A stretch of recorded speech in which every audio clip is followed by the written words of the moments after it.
because people may not remember everything you say, but they're going to remember how you made them feel. So if you can get them to be motivated to go take a hill, then you really can do something. Lieutenant Colonel Pierce, thank you for sitting down for this interview.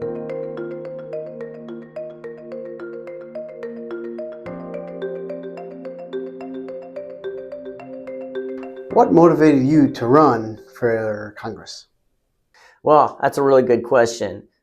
There's been so much changes, I guess, in Illinois and the country at large ever since, I don't know, the last 20, 30 years. It's almost unrecognizable in some ways.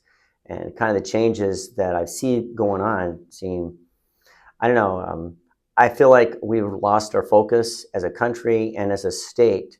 And so I'm trying to, I guess I want to put the big rocks back in place. Mm-hmm. And I feel like there's, you need to have somebody who's one of the people, one of the regular folks, who've gone and pulled themselves up from the bootstraps and actually lived the American dream, and to make it possible so Illinoisans and their children and their grandchildren can also live that. And that's what motivates me, and that's why I joined it. I want to continue to serve. I spent 20 years in the military. I was a coach, I was a youth director, and those kind of things prompted me to kind of lean into leadership. And I have not seen the kind of depth of our candidates that we need. And so I said, I'm going to give it a shot and we'll see what happens. Who is Mike Pierce? Well, I'm a guy who showed up in Naperville in fall of '83. My parents moved to Florida the day after I graduated high school, so basically didn't have anybody here. And so a big part of it was building community, and that's kind of been a theme throughout my life. Mike Pierce is a guy who builds community, who cares about community, who cares about team. And I learned that from my coaches at North Central. Coach Al Carius was a huge impact in my life.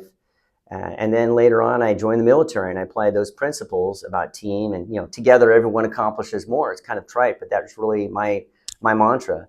And so I joined the military, I enlisted. I started as a chaplain assistant, and then I went to officer candidate school, and I somehow made it through that, and then I served in multiple leadership positions until I retired as lieutenant colonel. I continue to serve in the military as well, and actually I'm been selected as a Army Reserve ambassador. It's just a way of going out there and continuing to serve my country. So Mike Pierce is a guy who serves. He's a guy who cares about community. He cares about families, faith, and trying to secure our way of life so that our next generation has a chance at that, and has a chance at getting the American dream. And a lot of people try to pull us off that path, and they distract us with little things along the way, bright, shiny objects, but they burn out. And so I'm trying to go after the things that are real, trying to remind people of that, these are the important things. What are you hoping to achieve by running for Congress? Our country has changed in so many ways, but I think the main thing is we got to put the big rocks back in the jar.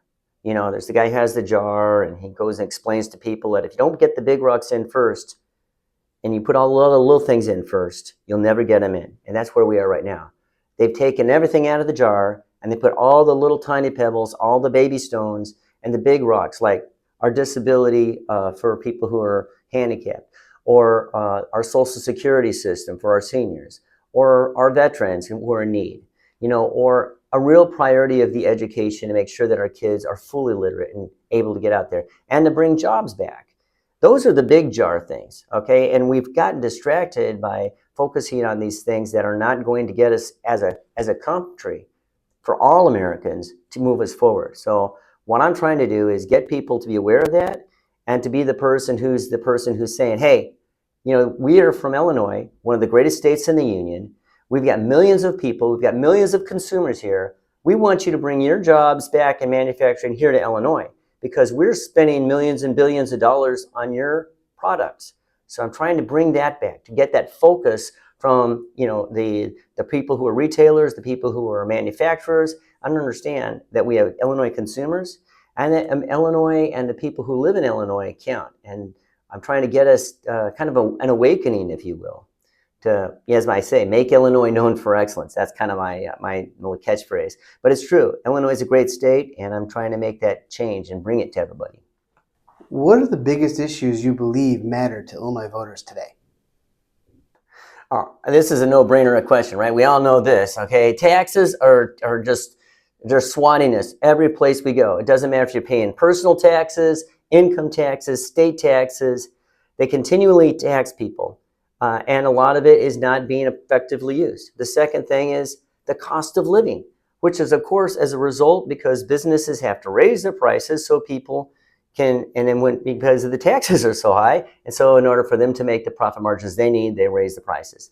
And then also the taxes are driving certain businesses out of state, which makes it more expensive when products come in. So we want to bring manufacturing and jobs back into Illinois. So that's the second thing. And the other thing is, so, the taxes, lower the cost of living, and of course, bring back jobs to Illinois. And, we've got to turn around the loss of jobs. We've been hemorrhaging jobs in Illinois for 20 years. I don't know if you knew this, but at one point, Illinois had 23 representatives in Congress. We have 17 today, and we're going to 16. We have 165,000 graduates every year from our universities and college. So where are the people going? Why aren't they able to stay in Illinois? But the problem is that the jobs aren't there, and the quality of jobs aren't there. So we need to turn that around. We need to work together, partnership with industry, partner with our local and state authorities, and of course at the national level to create the kind of incentives that make it a positive result and make a good return on the income for everybody, return on the investment. But if we don't do that, it's going to continue like that. So this is I guess this is the niche I'm trying to fill, to be that person who brings these folks together so we can actually get things done. What other issues are you passionate about? I'm really passionate about where our children are going when they grow up. I got 3 daughters, 2 granddaughters. So number one, I really am concerned about making sure that my daughters are able to grow up and my granddaughters are able to grow up in a world where they're respected and they're treated the way they ought to be, with full respect, and they have full opportunities, and that their spaces are respected, and that they, as women, can develop and be fully empowered. The next thing on that is, I have a son who's in the Army right now, as a matter of fact. He's also a veteran. He served in Iraq and Afghanistan. And I want to make sure people understand the price for freedom is not free. It's a costly thing. We need to remember our veterans. We need to remember the people who are out there, our first responders, our back in the blue. What does that mean? That means so we can have a good, solid civil society. And then the other thing, of course, is the education. Those are some things that are so important, because without a good education, how can we be effective in other areas? We need to be competitive worldwide. But we need to make sure that the educational focus is something that's there's a reason for that. And so we need to make sure that the kind of things our students are being exposed to, that there's going to be a program where they can actually get a job with that. So, we need to set up avocational programs. I think on a federal level, they can do a lot more to assist with that. Just like they've got college loans, we need to get people more involved in the trades. Not everybody wants to go to college for 20 years so they can get a job. So those are some of the big things. And I would just say too, at the end of the day, what I'm talking about has been the American dream. And what is that? That is being able to go out and get a good life, maybe buy a house, maybe have a family and raise that family, and maybe put a little something away so at your retirement, you've got something to live on. And what's been happening is the American dream has been broken because so many corporations have gotten away from their pension plans. People get to retirement and they still have a huge mortgage. Then they have this huge drop in income, and then they have to sell, or they don't own their homes, and then people are trapped. They're trapped in poverty when they're seniors. They're trapped in poverty when they get out of college because they're paying their student loans. So we need to stop that. We need to break that cycle. We need to bring back the American dream and make it work again, because it can work again. Everybody can reach that, but they need some guidance and they need support. So let me ask you one question. You were talking about trades. What would you do to bring back trades specifically in Illinois? Because if I have somebody come to my house who's a plumber, I ask them, well, how long you been doing this? Well, I learned, you got to go through an apprenticeship to become a plumber. What would you do to empower more people to say, hey, if college isn't for you, that's fine. Maybe go into a trade, be an electrician, be a plumber. What would you do to make that happen? It's an interesting question. I think a part of it is a lot of Americans have forgotten about the dignity of actual work. Micro's out there and he's showing people look, in the Army we learned something. No job is too difficult. No mission is too small. No job is too small. Okay, there's another example. Okay, say there's no small roles, only small actors. The point is though that people, if people put their work and they work hard and they put their money away, everybody can get a nice house. Yeah, the neighborhood where I live in, people are contractors. Those guys worked hard all their lives, and guess what? They end up with very nice homes. Why? Because they put the time in. So not everybody, if everybody's getting a college degree in business, there's only so many business that's out there. Not everybody is going to work in business. But if we try to get people while they're in high school and we say, look, there's this kind of apprentice program available. And by the way, you don't have to sell yourself off for 4 years and 40 years of paying off your student loans. That's that's something that's going to motivate somebody. And let me give you an example from Europe, because I lived in Germany for 25 years working with the military, so I kind of know about this stuff. In Germany, for every one person unemployed, there are 14 apprenticeship programs going, right? In France, for every one apprenticeship program going, they have 14 unemployed. That's the statistic that I saw over there. So think about that. If we have programs where people are learning the trades, and that can be everything from, in the metallurgy industry to, plumbing. It's not just being an architect is you got to have the people who put that building together, right? So what I'm saying is that if you have a good program in place and it's partnered with the federal system, like we do with the military when they're getting ready to get out, then we have an opportunity to really reinvigorate instead of just simply import things. We can build things. We can fix things. What 3 things do you stand for as a congressional candidate? I'm a guy who wants to take care of his family, and I see my extended family as everybody in this district. I want to be there known as the guy who's the hardest working guy out there and always working for the people of this district. And that I'm a guy who cares for and loves his country and is willing to put, his full effort into it, and I have skin in the game. And what does that mean? That means that it doesn't matter what background people have. I've lived in almost every community in the district. I've lived at every socioeconomic run of the district and worked with people from every background in the district. So that's where I say my family. And what I say about being the hardest person working out there, I'm talking about going out there, and if I have to drive somewhere and be at a meeting, I don't just show up to take a photo with a stethoscope. I go up there and I'm there to work. Mike Pierce is the guy who's out there working for everybody. And it's not you guys, it's us. It's a we thing. And lastly, when I guess the impression that I leave is that people know this guy, really cares. He cares about his family. He cares about his friends. He cares about his country. And I've demonstrated by that skin in the game, by myself serving for 20 years in the military, plus many years as a military contractor. My son's been in the military. Our family served in the military. Really, we've been here for 150 years in Illinois. And it's about, we care about this state. And I want to see it succeed again. I want to see the people in this district all uplifted. And reach that American dream. That's what I want people to remember about me, reaching for the American dream and making a difference. What community involvement or leadership experience do you have for this role? Well, it started off when I was in college, as a matter of fact. I was a youth director at several churches down in Joliet, Bethany, Fox Valley, up in Genoa. So while I was in college, I was also with the ministry group that went around the state. And then I was also a camp counselor. So that's where my leadership foundation was laid, along with being parts of the teams over here in college. And then I used that as a platform for me to project me into the military, where I served for 20 years. And I didn't just stay in the role of an enlisted guy. I pulled myself forward, not because I wanted to be better than everybody, but because I knew that I had more to offer.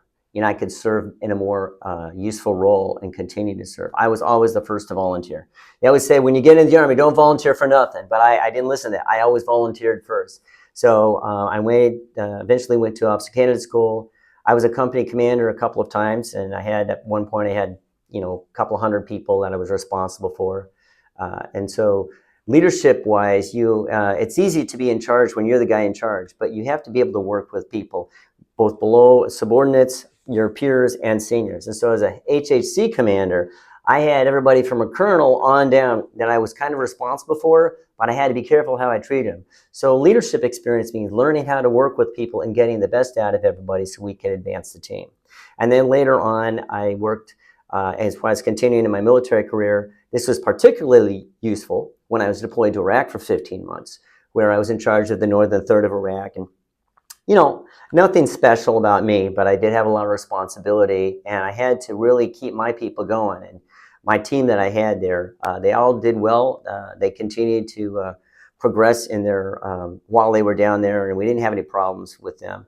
And then later on, I had my PhD in organizational leadership, using not only my experiences, but I drew in the experiences of World War II vets who served in Operation Overlord in Normandy and the beaches and all the towns around there. Over 200 of these firsthand accounts, and that was part of my job, was to get that all together for the Center for Military History. And so I wrote a book on that, and it examined all facets of leadership, and then I developed my own leadership theory. And then I published a book called The Overlord Effect, Emergent Leadership During Crisis. And I can sum that up for you. Basically, my theory is that most people, you can never say all when it comes to leadership theory. It's a social science. Never say all, but you can say most. Most people carry a certain level of leadership within them, an innate characteristic. And under circumstance, it could happen, and based on their own education and background, they're going to react to that. And there's so many examples of people. Maybe you've heard of this. Somebody jumps on the train tracks to save somebody. In that split second, everything that they had in their background said, "Oh, I got to do this," and they react. Now, what they do forward, we don't know. But some guys do that in a compressed area, like in Normandy. They were able to do that. And so some of them progressed all the way to being generals. And so from their examples, from the experiences that I had working with some of the greatest leaders that, I worked with a number of generals. I've been a fly on the wall, but I've gotten to see and hear things in multiple countries. I've met with many, many leaders. And the biggest leader actually was right here in Naperville, because Al Carias. I coached hundreds of All-Americans, a wonderful leader in our community. And he taught me two things, run for fun and personal best. And basically what that means for me in terms of leadership is lead by example, set a standard, maintain that standard, and be consistent in that. And so that's what I've tried to do. So those are the leadership experience, and that's what formed me into that, and where I'm hoping to share that through my book, through my teaching that I've done at university, and also by going out and volunteering as a leader in the community. I've been a leader. I'm a life member of the VFW, life member of the American Legion. I've been a president for the several chapters of the Association of the United States Army. So we did a lot in the military communities. I've served as a commander for a Legion post. So those are the kinds of things that give you the experience, but it all boils down to one thing. You got to work with people, and you got to be able to draw out the very best of people's, because people may not remember everything you say, but they're going to remember how you made them feel. So if you can get them to be motivated to go take a hill, then you really can do something. So that's kind of it. Colonel Pierce, it was great. Yeah, really appreciate it. Great talking to you. Thanks a lot for the time.